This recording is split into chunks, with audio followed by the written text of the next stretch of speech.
It's a pretty known fact that the Jews are God's chosen people, that the Jewish homeland is Israel, that the Jews believe in the Old Testament, and that the Old Testament is about Jews.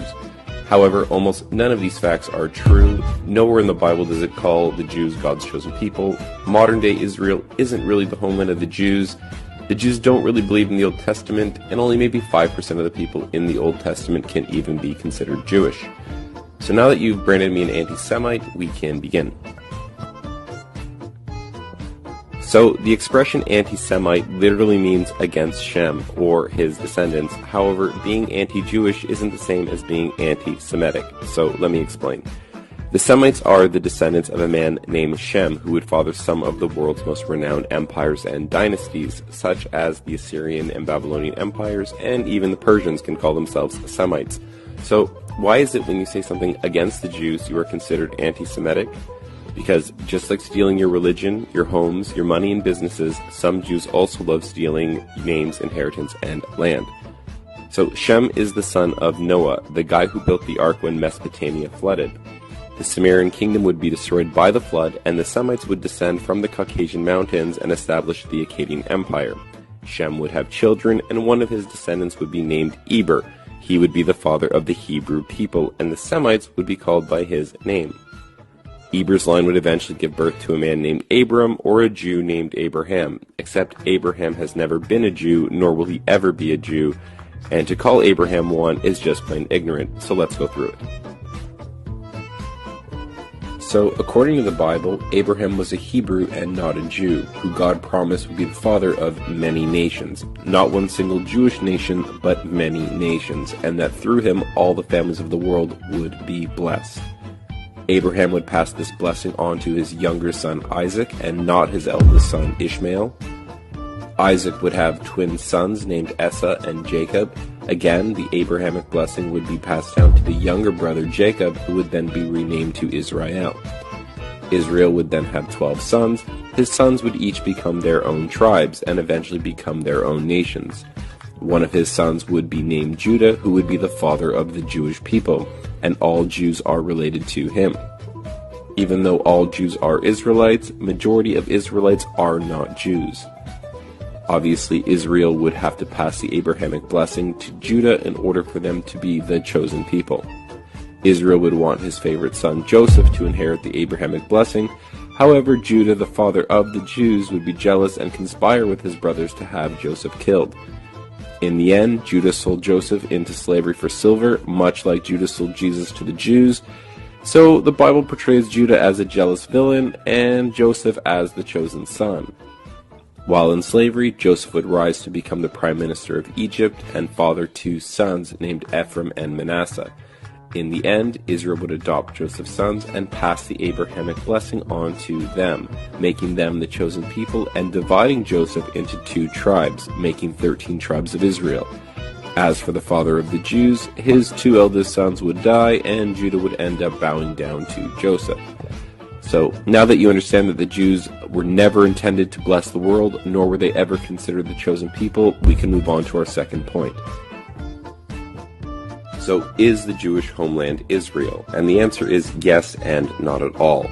Israel was originally called the land of Canaan, named after Noah's grandson, Canaan. The land of Canaan was conquered by the Israelites after they left Egypt with Moses, found in the book of Exodus. The Bible says God commanded the Israelites to punish the Canaanites for their sexual immorality, which led to child sacrifice, which would eventually lead to cannibalism. The word cannibal actually comes from the words Canaan and the god Baal. Baal was the god of Canaan, and the priests were known for eating the children after they were sacrificed to him, hence why we call them cannibals. So now that you understand what kind of people were living in Canaan, try not to feel so bad when you read that God ordered us to exterminate them. The borders of the Jewish homeland were established by Joshua, who was one of the descendants of Joseph and not from Judah. So if we were to restore the Jews to their original land, according to the Bible, the Jewish homeland would look less like this and more like that. So, like the story of Joseph and Judah, their children likewise wouldn't get along either. After becoming nations, there would be a civil war. The Jews would rule the southern kingdom of Judea, while Joseph's sons would rule the northern kingdom, keeping the name Israel. They would have different religions, believe in different gods, and while Judah stayed in Judea, Joseph would ally himself with the Phoenicians and establish colonies and trade posts all over the Mediterranean. The kingdom of Israel would be corrupted by foreign ideologies, and like the Canaanites would fall into materialism, sexual immorality, and child sacrifice, which would lead to them being conquered by the Assyrian Empire. Some of the Israelites would be taken into captivity into the lands of Assyria and Media, while some of the Israelites and Phoenicians would flee to their colonies and trade posts, fulfilling the promise made to Abraham that the world would be blessed through him, as he would be the father of many nations. So the sons of Joseph would become fruitful and multiply among the nations, forgetting who they are, which shouldn't surprise us considering their names literally mean fruitful and forgetful.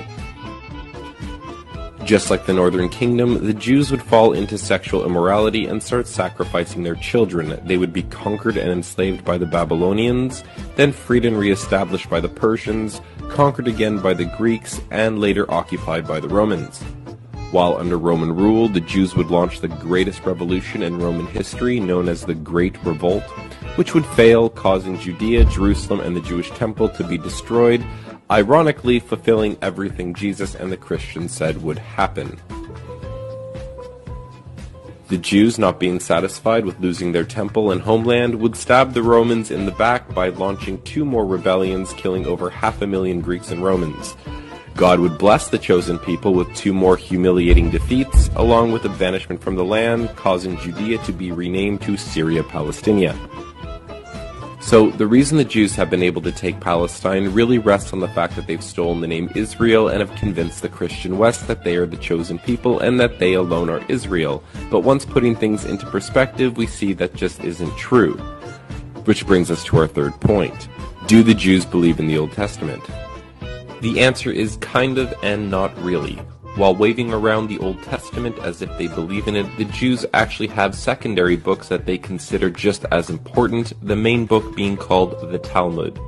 To explain the Talmud, we have to understand some basic Jewish Roman history going back to Emperor Claudius, who, like Emperor Tiberius, tried to ban the Jews from Rome after branding them aggressive troublemakers. Sadly, Emperor Claudius didn't understand how to play the Game of Thrones and ended up mysteriously being killed.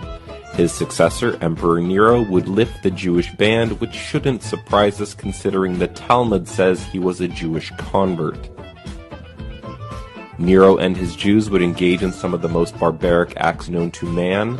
Just to give you an idea of how crazy this pro-Jewish Roman emperor was, Nero burned down Rome and blamed it on the Christians, causing them to be tortured and killed in the worst ways imaginable. He murdered his entire family, then kicked his pregnant wife and unborn child to death, and then castrated a young boy named Sporus and forced him to dress like the wife who he had just murdered.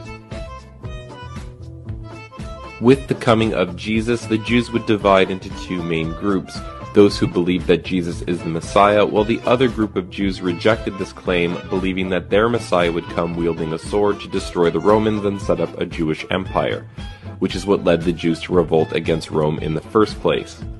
That, and they just didn't want to pay taxes.